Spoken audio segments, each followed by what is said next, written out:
இந்த இந்த இந்த ஸ்குவாட தாங்க எதிர்பார்த்தேன். ஆஹா! பேலன்ஸ் ஸ்குவாடா இருக்கே. அதுக்கும் நம்ம ஃபேவரைட் பிளேயர்ஸ் எல்லாம் உள்ள இருக்காங்களே அப்படின்ற மாரி வந்து பார்த்தீங்கன்னா, நெட்டிசன்கள், சிஎஸ்கே ஃபேன்ஸ் எல்லாம் வந்து பார்த்தீங்கன்னா, குதூகலமா இருக்காங்க. அது என்னப்பா பெரிதும் எதிர்பார்க்கப்பட்ட ஸ்குவாடு, சந்தோஷம் அடையக்கூடிய ஸ்குவாடு அப்படின்னு கேட்டீங்கன்னா, India versus south Africa 2 test match அதுல 1 தோத்தாச்சு. 2வது நடந்துகிட்டு இருக்குன்னு சொல்லிட்டு இருக்கோம். அதன் பட்சத்துல அது முடிஞ்ச உடனே வந்து பார்த்தீங்கன்னா, நவம்பர் 30 வந்து பார்த்தீங்கன்னா, ஒரு ஓடிஐ ஆரம்பிக்குது. இன்னும் 3 மேட்ச் கொண்ட சீரிஸ் அந்த ஓடிஐ. ஸோ அது வந்து பார்த்தீங்கன்னா, நவம்பர் 30 ஆரம்பிச்சு டிசம்பர் 6 முடியுது. இந்தியால தான். ஸோ வந்து அதுக்கான இந்தியன் ஸ்குவாட வந்து பார்த்தீங்கன்னா, பிசிசிஐ வந்து சற்று முன் அனௌன்ஸ் பண்ணியிருக்காங்க. அதுல வந்து பார்த்தீங்கன்னா, கழுத்து வலி காரணமாக வந்து பார்த்தீங்கன்னா, சுமன் கில் வந்து இந்த டெஸ்ட் மேட்ச்ல ஆடலையே. அதே மாரி வந்து ஓடிஐ ஆட மாட்டாரு அப்படின்ற மாரி சொல்லிட்டாங்க.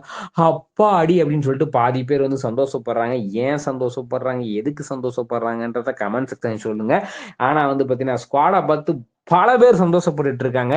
என்னங்க சொல்றீங்க? என்ன ஸ்குவாட் அப்படின்னு கேட்டீங்கன்னா, கேப்டன் தான் மெயின். நம்ம கேஎல் ராகுல் வந்து பார்த்தீங்கன்னா, கேப்டன் ஆக போறார். ஆஹா! அருமையான விஷயமாச்சே! பார்த்தீங்களா, நீங்களே சந்தோஷப்படுறீங்க அப்படின்ற அளவுக்கு வந்து பார்த்தீங்கன்னா, நல்லா இருக்கு அந்த நியூஸ். ஸோ வந்து பார்த்தீங்கன்னா, கேப்டனாக கேஎல் ராகுல் வந்து இந்த ஸ்குவாட் இந்த சீரிஸ்க்கு வந்து தொடருவார்.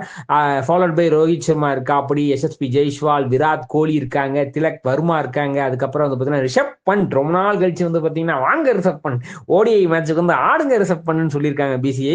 ஸோ வந்து பார்த்தீங்கன்னா, பிசிசிஐ வந்து ரிஷப் பண்டை வந்து பார்த்தீங்கன்னா ஸ்குவாட்ல போட்டிருக்காங்க. வாஷிங்டன் சுந்தர் இருக்காப்படி, ரவீந்திர ஜடேஜா இருக்காப்படி, குல்தீப் யாதவ் இருக்காங்க, நிதிஷ்குமார் ரெட்டி இருக்காப்படி, ஹர்ஷத் ராணா இருக்காங்க.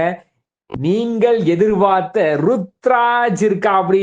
ருத்ராஜ் வந்து பார்த்தீங்கன்னா வந்து ருத்து ருத்து ருத்து சிஎஸ்கே ஃபேன்ஸுக்கெல்லாம் ஹாப்பி ருத்து அப்படின்ற அளவுக்கு வந்து ருத்ராஜ் கெக்வாட் இருக்கா அப்படி டீம்ல. ஸோ பிரசித் கிருஷ்ணா, அஷ்டிப் சிங், துருவ் ஜுரேல் இதுதான் வந்து பார்த்தீங்கன்னா Indian team squad for South Africa ODI சீரீஸ்னு சொல்லலாம். ஸோ வந்து பார்த்தீங்கன்னா என்னை பொறுத்த வரைக்கும் இது ஒரு பேலன்ஸ் ஸ்குவாடாக தான் இருக்கு. ஆனால் ஆல்ரவுண்டர்ஸ் நிறைய போயிருக்காங்கன்னு தோணுது.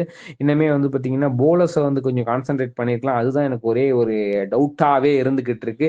சரி, சீரிஸ் எப்படி நடக்குதுன்னு பார்ப்போம். உங்களுக்கு என்ன இந்த ஸ்குவாடை பற்றி தோணுன்றதை கமெண்ட் செக்ஷன் சொல்லுங்க. இந்த வீடியோ உங்களுக்கு பிடிச்சிருந்தா லைக் பண்ணி ஷேர் பண்ணுங்க. மறக்காம தினமலர் சப்ஸ்கிரைப் பண்ணுங்க. நன்றி, வணக்கம்.